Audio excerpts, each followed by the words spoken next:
प्रभुपदा जय प्रभुपदा जय प्रभुपदा प्रभुपदा प्रभुपदा जय प्रभुपदा। श्रील प्रभुपाद की। तो श्रील प्रभुपाद कथा में आप सबका बहुत बहुत स्वागत है। और बड़ा ही सुंदर स्ट्रगल का प्रसंग चल रहा है।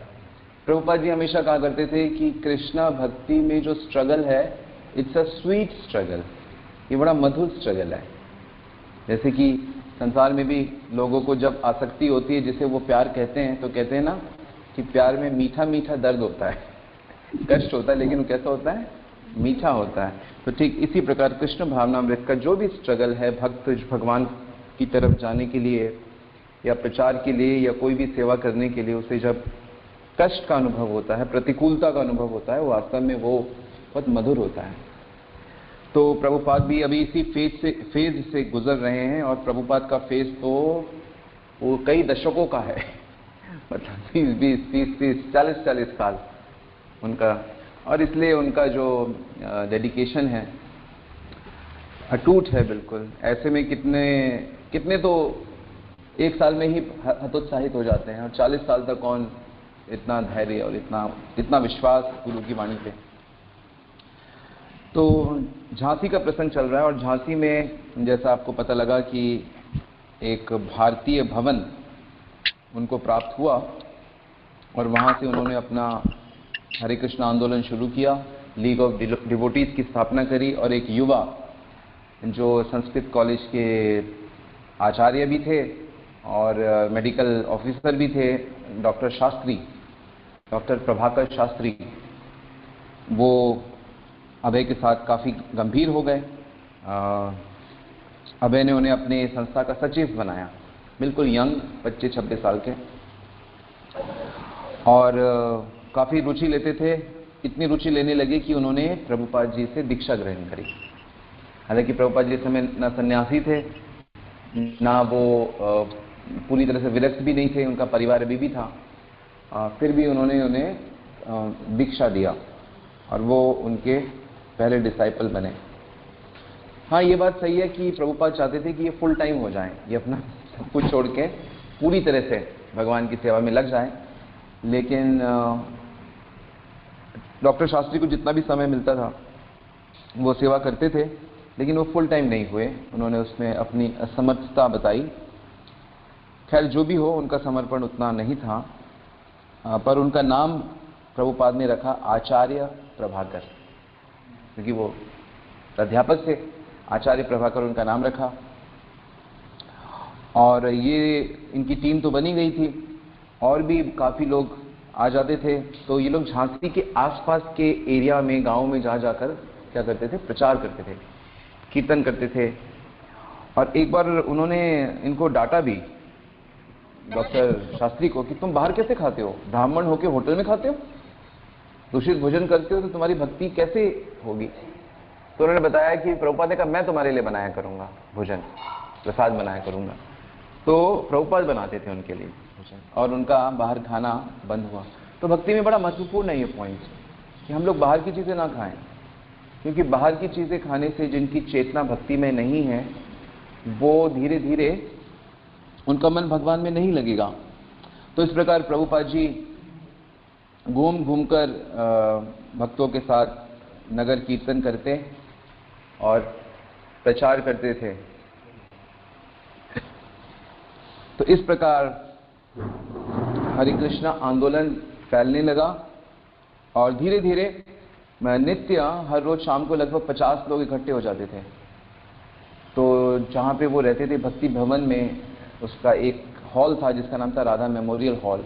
तो वहाँ पे रोज शाम को 50 लोग आ जाते थे, और प्रभुपाद जी प्रवचन करते हैं, ठीक है। और उनका शेड्यूल तो हमने बताया था, कितना स्ट्रिक्ट शेड्यूल था।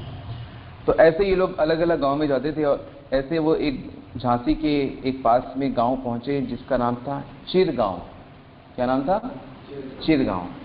चिरगांव में एक बड़े ही प्रसिद्ध कवि रहते थे, मैथिली शरण गुप्त। मैथिली शरण गुप्त बहुत ही फेमस कवि हैं, कई उनको अवार्ड मिले हैं। तो मैथिली शरण गुप्त ने जब देखा कि इस प्रकार से बंगाली भक्त हैं जो इतना प्रचार कर रहे हैं और हरे कृष्ण का कीर्तन कर रहे हैं, तो उन्होंने क्या किया, उन सभी लोगों को अपने घर पे भोजन के लिए, प्रसाद के लिए आमंत्रित किया। तो मैथिली जी के यहाँ प्रभुपाद जी और सब लोग गए और उन लोगों ने प्रसाद ग्रहण किया, कीर्तन किया, प्रभुपाद जी ने प्रवचन किया और प्रभुपाद जी ने उनसे रिक्वेस्ट किया कि आप इतने सिद्ध कवि हो तो आप कृष्ण के विषय में क्यों नहीं लिखते हैं। तो जिसके लिए वो राजी हो गए कि वो अब अपनी कविताएं, कुछ कविताएं श्री कृष्ण के लिए भी लिखेंगे। फिर इसके बाद क्या हुआ कि अबे ने ये बात बताई कि देखिए, वैसे तो हम लोग गांव-गांव जाते हैं और गांव-गांव में जाके हम लोग कीर्तन करते हैं, प्रचार करते हैं और गांव के लोग बड़े सीधे होते हैं, है ना। गांवों के लोगों को जनरली, जैसे गंवार शब्द है ना, वो गांव से निकला है, पर गंवार शब्द का ये अर्थ नहीं होता कि वो बिल्कुल बेकार है। गंवार का अर्थ होता है जो गांव में रहता है, पर लोगों ने उसको ऐसा बना दिया। तो गांव के लोग इतने विद्वान नहीं होते, उन्हें गीता भागवत का इतना ज्ञान नहीं होता, लेकिन प्रभुपाद जी ने समझाया। लेकिन ये जो कीर्तन सुन रहे हैं, ये जो हरे कृष्ण कीर्तन में ये भाग ले रहे हैं, सुन रहे हैं, मुख से बोल रहे हैं, तो इसके प्रभाव से ये बहुत अधिक आध्यात्मिक प्रगति कर रहे हैं।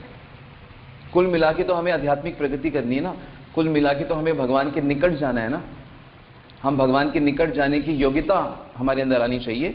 तो हरे कृष्ण कीर्तन सुनने से और प्रतिदिन जो जप करता है माला में, जैसे हम लोग जप करते हैं, कीर्तन करते हैं, तो जो भी हर रोज हरे कृष्ण का कीर्तन करेगा तो वो बहुत जल्दी भगवान के पास पहुंचता जा रहा है, भगवान के पास पहुंचता जा रहा है। और जैसे जैसे उसको प्रेम हो जाएगा तो भगवान से मिल लेगा, भगवान के साथ उठ बैठ सकता है, उनके साथ रह सकता है। यही तो है हरे कृष्ण आंदोलन। तो फिर प्रभुपाद जी ने क्या किया, अपने एक पुराने मित्र को, जिन्होंने उन्हें भक्ति सिद्धांत महाराज से मिलाया था, रूपेन जिसका नाम था, उसको लेटर लिखा कलकत्ता में कि रूपेन, अब तो तुम भी वृद्ध हो गए हो, तुम भी आ जाओ, सब छोड़ के यहाँ पे आ जाओ, मैंने यहाँ पे सोसाइटी बनाई है, यहाँ पे काफी लोग आते हैं, तो तुम आके मेरी इसमें मदद करो। और उन्होंने कलकत्ता के अखबारों में प्रभुपाद जी ने एडवर्टीजमेंट डाली, आवश्यकता है ब्राह्मणों की जो अपने जीवन को भगवान की सेवा में पूरी तरह से नियोजित करे, उसका खाना पीना रहना सब कुछ निःशुल्क ये लीग ऑफ डिवोटी संस्था प्रदान करेगी। इस प्रकार के कलकत्ता के अखबारों में उन्होंने एडवर्टीजमेंट भी डाले। लेकिन अब क्या हुआ कि जो स्थान उनको मिला हुआ था, वहां के जो व्यवस्थापक थे, उन्होंने बताया कि देखिए स्वामी जी, मतलब अभय जी, आपको यहाँ के लिए 500 रुपये देना पड़ेगा। और अभय की हालत ऐसी थी उस समय कि उनकी इलाहाबाद की फैक्ट्री में उन्हें काफ़ी नुकसान हुआ था और बड़ी मुश्किल हालत थी, और उन्होंने अभी अभी बहुत बड़ा कार्यक्रम किया था जिसमें उन्होंने 3000 रुपये खर्च किए थे, तो उनके पास बिल्कुल धन नहीं था, तो वो 500 रुपये देने में असमर्थ थे। 2 ही दिन के बाद इन्होंने बोला कि अब 500 रुपये नहीं चाहिए, अब आपको 5000 रुपये देने पड़ेंगे, और 5000 रुपये देके आप इस प्रॉपर्टी को ही अपनी संस्था के नाम पे करवा लीजिए। इतना उन्होंने सहूलियत दिया। लेकिन जहां 500 रुपये इकट्ठे नहीं हो रहे, वहां 5000 रुपये कहां से इकट्ठे कर रहे। डॉक्टर प्रभाकर भी युवा डॉक्टर थे, उनके पास भी इतना धन नहीं होता था, और उस समय 5000 रुपये तो आज की मुझे मालूम नहीं, आज के 15 लाख हैं या 50 लाख हैं, बड़ी रकम है इस समय के हिसाब से। तो प्रभुपाद जी थोड़ा निराश हुए कि ये कहां से बड़ी मुसीबत आ गई, तो इसलिए 1954 में, जिस समय उनकी उम्र लगभग 58 साल की थी, वे कलकत्ता गए। और कलकत्ता में जहाँ पे वो अपने घर पे रुके थे,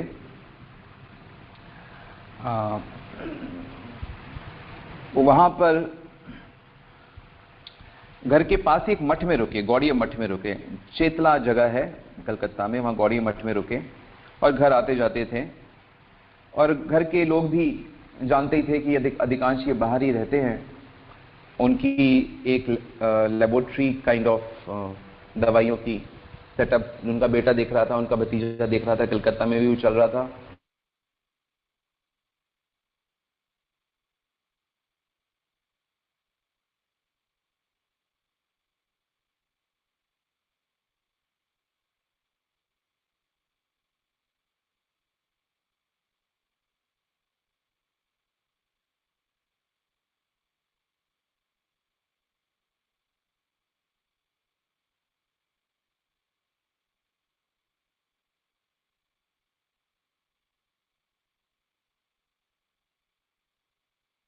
और विशेष करके उनकी पत्नी, वो तो बिल्कुल ही रुचि नहीं लेती थी। तो एक दिन क्या हुआ कि उनकी पत्नी ने प्रभुपाद जी की भागवत जिससे वो पढ़ते थे वो रद्दी में बेच ली, और उसके बदले में वो चाय और बिस्कुट ले ली उसने, कि बिस्किट खत्म हो गए थे, चाय खत्म हो गई थी, तो कुछ नहीं मिला उसको, क्या मिला? भागवत मिली। तो प्रभुपाद जी जब भागवत पढ़ने गए, भागवत ही नहीं मिली, भागवत ही नहीं मिली, और तब उनको पता लगा कि ये घटना घट चुकी है। तो उन्होंने कहा ये तो हद हो गई, उनको बहुत धक्का लगा। तो उन्होंने अपनी पत्नी से कहा कि देखो अब तो तुमको चुनना पड़ेगा, या you want T, you want me, तुम्हें चाय चाहिए कि मैं चाहिए। और उनकी पत्नी उस समय चाय की चुस्कियां ले रही थी। वो बहुत मना करते थे प्रभुपाद जी कि तुम चाय मत पिया करो, तुम हमें एक अच्छा वैष्णव परिवार बनना चाहिए, हम सबको भक्ति करना चाहिए। लेकिन उनकी पत्नी, यही है संसार, सबकी पत्नी ऐसी नहीं होती हैं कि वो पति के साथ कंधे से कंधे मिला के चले, और पति भक्ति कर रहा है तो वो भी, बहुत कम लोग होते हैं। तो उनकी पत्नी ने चुस्कियां लेते हुए कहा कि अरे मुझे तो चाय चाहिए, आप थोड़ी चाहिए। इस प्रकार। तो उसने कहा ठीक है, प्रभुपाद जी ने कहा ठीक है, तो जब तुम्हें चाय चाहिए और तुम्हें चाय बिस्कुट के साथ ही रहो तो मैं जाता हूं। तो अगले दिन प्रभुपाद जी ने अपना सामान पैक किया और वो कहते ठीक है मैं जा रहा हूं। तो कहते जाइए, क्योंकि प्रभुपाद जी तो हमेशा ही जाते थे, तो कुछ दिन यहाँ रहते थे, वहां जाते थे, तो उनके लिए एक बड़ा रूटीन सा था। अड़ोसी पड़ोसी ने भी सोचा कि ये हर बार की तरह अभय बाबू जा रहे हैं, पर इस बार अभय बाबू हमेशा के लिए जा रहे थे। और उन्होंने ये सोचा कि ईश्वर तो सबकी रक्षा करते हैं, अगर मान लो मेरी मृत्यु हो जाती है तो मेरे परिवार का भरण पोषण कौन करेगा? तब भी तो सब लोग करेंगे। हालांकि उस समय तक उनकी किसी भी बच्चे का विवाह नहीं हुआ था। प्रभुपाद जी ने कोशिश की कि मेरे बच्चों का विवाह हो जाए, लेकिन वो लोग इसके लिए तैयार नहीं हुए विवाह के लिए। तो उन्होंने अपने परिवार का त्याग किया, स्वेच्छा से त्याग किया। भक्ति सिद्धांत सरस्वती महाराज कहते थे कि हालांकि पारिवारिक जीवन का त्याग करना आसान नहीं है, और जो पारिवारिक जीवन का त्याग करता है वो वास्तव में आत्महत्या कर रहा है, वो उन लोगों के लिए मर चुका है। स्वेच्छा से उसने आत्महत्या कर ली। अब मैं मृत हूं, अब जो चाहे करो। तो फिर प्रभुपाद जी ने क्या किया, जब घर से निकले तो उनकी जेब में एक कोटी कौड़ी भी नहीं थी।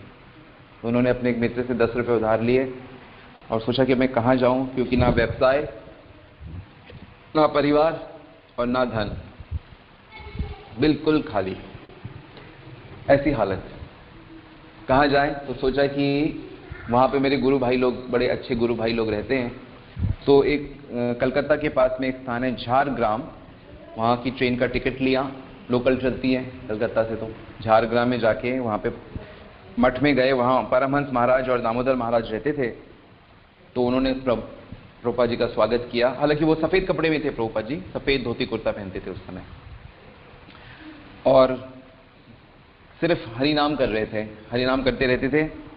और कभी कभी उनको गीता का प्रवचन, भागवत का प्रवचन करने का अवसर मिलता था। तो ऐसी स्थिति में प्रभुपाद उस मठ में पहुंच गए और वहाँ पे रहने लगे। और फिर उनको झांसी की याद आने लगी कि झांसी में काम अभी अधूरा है, वहाँ पे भी धन की दिक्कत है, लेकिन धन मांगे किससे? किसी से मांगना इस समय ठीक है, और बड़ी मुश्किलें थी। तो इस स्थिति में प्रभुपाद रुके हुए हैं अभी, और फिर यहाँ से वो आगे क्या करते हैं वो हम कल देखेंगे। श्रील प्रभुपाद की। तो किसी का कोई सवाल है तो आप पूछ सकते हैं।